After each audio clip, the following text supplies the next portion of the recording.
Maithili express की शानदार प्रस्तुति।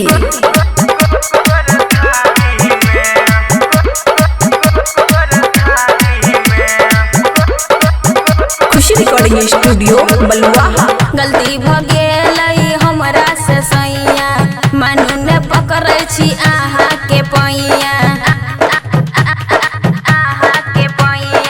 गलती भ गेलै हमरा से सैया, मानू ने पकड़ै छी आहा के पैया। धरू जल्दी अकवारी में नून बेसी दिल तरकारी में, सुतबो के मोगी गोर थारी में। नून बेसी दिल तरकारी में, सुतबो के मोगी गोर थारी में।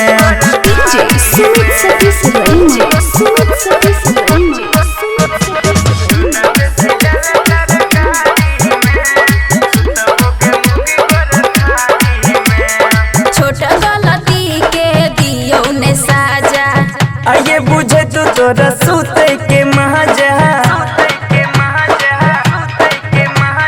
छोटा गलती के दियो ने साजा, आये बुझे तू तोरा सुते के महाजा।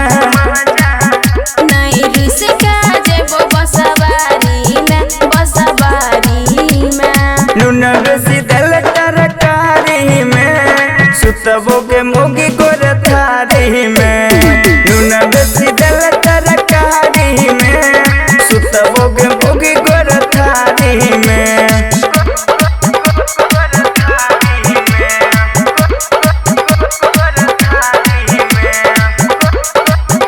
खुशी रिकॉर्डिंग स्टूडियो बलुआहा। बबुआ राहुल बड़ी लागल छे प्यास, भूखले सुतैली तोरो रखबो उपहास। बबुआ राहुल बड़ी लागल छे प्यास।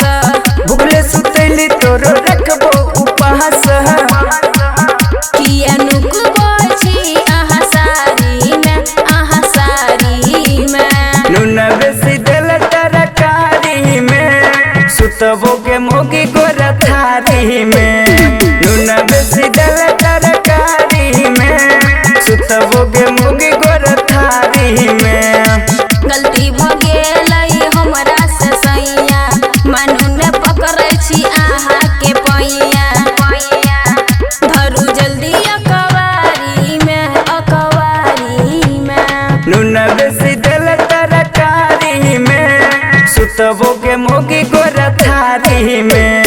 नून बेसी दिल तरकारी में, सुतबो के मोगी गोर थारी में। खुशी रिकॉर्डिंग स्टूडियो बलुआहा।